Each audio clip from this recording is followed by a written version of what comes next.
Hey guys, Stevie here. VTubing's in a really weird space right now, where with indie VTubers it feels like people are exploding onto the scene, like with very underground Imi Samekosawa gaining 1.3 mil after just one upload. However, when it comes to the corpo side, things are basically as bad as things could have gotten, such as the Cinder situation, or thousands of saplings getting cucked in real time. But today was basically VTuber 9/11, with Ironmouse, arguably the most popular EN VTuber, departing from VShojo. So, we're going to format this like all the drama videos of the old, in one giant take segment of raw information written as concisely as possible. Let's talk about the core issue first, some underlying issues, some additional audience statements, and of course, a bit of personal flair thrown into the middle. So, let's watch this one little snippet from her most recent video that she had posted. It's going to be linked in the description, of course, but let's just give it a watch. I am leaving VShojo. Unfortunately, I recently found out that for the past couple of months, I have been misled by VShojo. With the information that I currently have, I believe that I am owed a significant amount of funds, which I have not been paid. And most importantly, the thing that hurts me the most is that the Immune Deficiency Foundation, which is the most important charity to me, and also the reason why I'm here today, is owed over $500,000 from VShojo. I know that this is a lot, and it's very important for me to be honest with all of you. I really want to tell you everything, but unfortunately right now, I have been instructed by my attorney to wait for more of the legal procedure to unfold. So one day I will be able to tell you the full story. So, that is definitely a lot. Obviously, a lot of the details are super duper private and can't share them publicly for legal reasons, but this is basically the VTuber equivalent of LeBron leaving the Cavaliers or Ronaldo leaving Madrid. In fact, she was a founding member of VShojo all the way back in 2020, alongside her other 6 gen mates, all the way back in 2020. I remember actually being there for the debut because I actually used to watch a ton of Zentreya back in high school when she was primarily a VR chat VTuber. Speaking of gen mates, there's actually nobody left, at least mostly. Over the past few months, we've been seeing a mass walkout of VShojo. On April 28th, Matara-kan announced her departure. On May 14th, Mountain Dew, one of the founding staff of VShojo, stepped down as Chief Marketing Officer.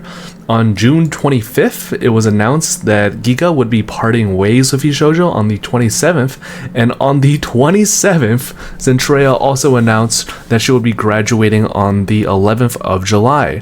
And additionally, on July 10th, Panini, the Chief Talent Director, announced that they would also be leaving.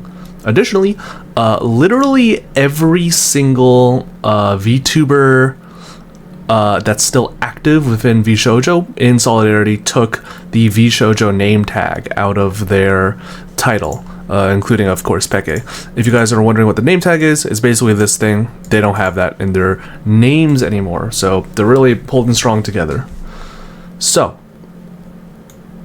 additionally, just for the most part, the finer details of this story are just going to be surrounded in a we cannot talk about the finer details right now because of legal reasons. So please ultimately respect the privacy of the talents and don't try and slide into anyone's DMs. However, this little torrent of very credible accusations and drama comes with it a slew of people coming out of the woodwork to talk about their own experiences with VShojo.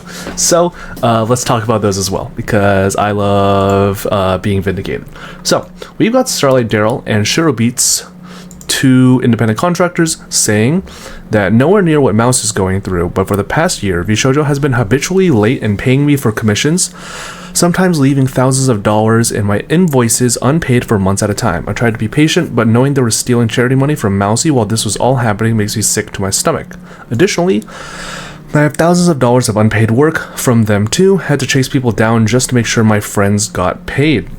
They even hired some help with the music, someone to help with the music stuff, but I ended up managing everything while they got paid for my work, which is super duper gross because it's like getting your billables as a lawyer sniped by someone else. It's like, okay.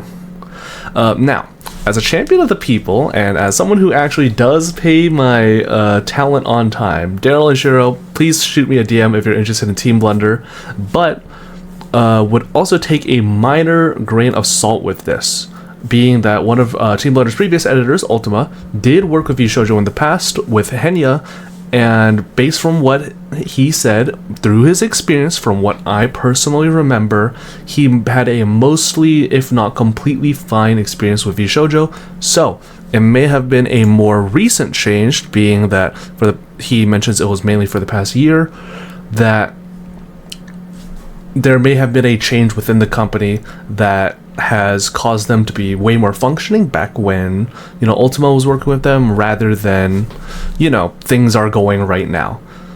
Regardless, still extremely fucked up. Additionally, we also have Shibuya Kaho making a not-so-hidden allusion to the situation at hand, with VShojo recounting her experience with a staff member who works at a noted VTuber company, which today has been revealed to have done some despicable shit to their talent. Could be anyone.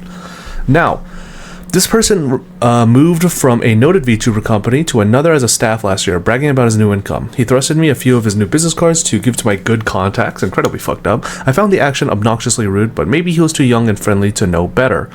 Then this motherfucker wanted to meet up for tax advice, and because I'm a native in Japan and I hired an accountant, I was asked to have dinner in his area, which is quite far from me, splitting the bill. That day I got convinced I didn't like the guy. Imagine inviting somebody out to dinner to ask them for a favor, and you choose the most inconvenient spot and don't even cover their meal. Like, come on, dog. I thought you made big money now. Yet, because I love the talents he worked with, I was only secretly hoping he would lose his job one day. Recently, I heard from him, another creator, that he was showing photos of VTubers' real selves while revealing their personal info like a marital statue.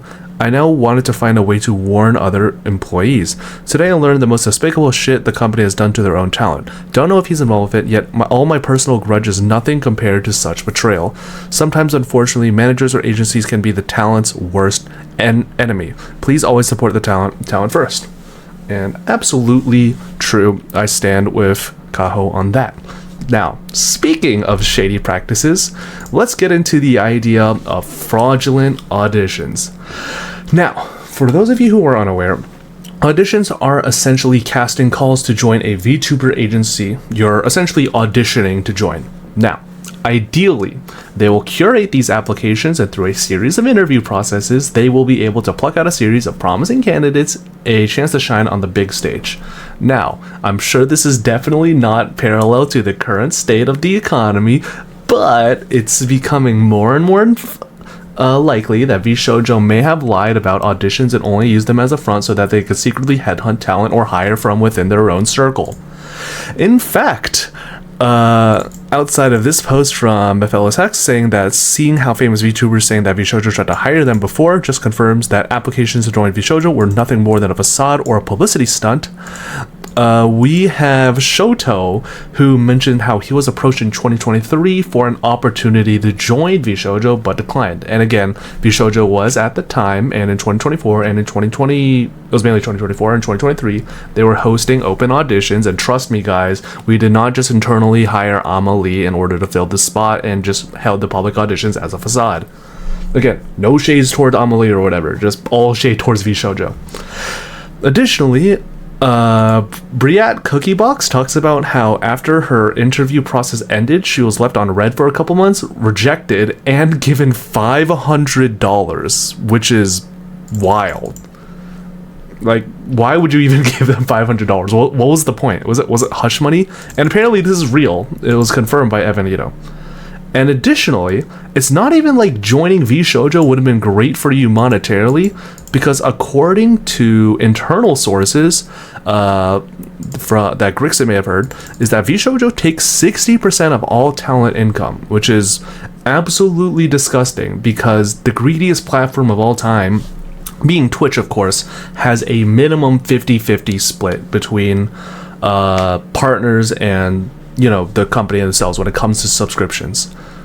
And additionally, it was alleged that talents apparently had a majority split in their revenue originally, but it was a mostly financially unsustainable model and forced a contract change with their talents, which caused Nyanners, Vey, and Sober to leave. Which, again, I understand that VShojo is a company / business first, but forcing contract changes like this is very, very, very deceptive, and these talents versus company split rates should have been thought of in a way more in advance and much more detailed to ensure not only long-term sustainability, but also just the idea of supporting the idea of we're a talent agency first until we start hitting the red and pull the rug on our talents. And bit of a personal note, it's a bit of an open secret that most of, if not literally every agency loses money. I think that the only one that's technically profitable, and that's because Reggie sold the shit out of his brand and acquired like $1 billion in crypto money. But it is very disturbing and sad to see that a lot of these companies' decisions have seemingly been designed to orchestrate and cover their lost ground monetarily, and as a result, leave talents and staff and freelancers in the dust. And finally, Legal Mindset mentions that he has acquired a VShojo contract and will be going over it and slamming them silly. So that will be a fun development I would love to keep an eye out for. Now, overall, it is just extremely scummy. VShojo has had a history, very obviously, based on all these tweets and accusations and forthcomings by the talent, staff, and freelancers, that they have had some very shady practices regarding their status monetarily. They are pretty fucked up to their own talent and staff internally, and, you know, just are pretty deceptive to the overall public. Fuck greedy VTuber corpos. All my homies hate greedy VTuber corpos. I'll be sure to give updates to the situation as soon as more details come out, which I'm sure there will be. Of course, please support Mousy, and of course, check out the Immune Deficiency Fund down in the description down below, and take care. Can't wait to update you guys on this, and hopefully everyone gets their just desserts.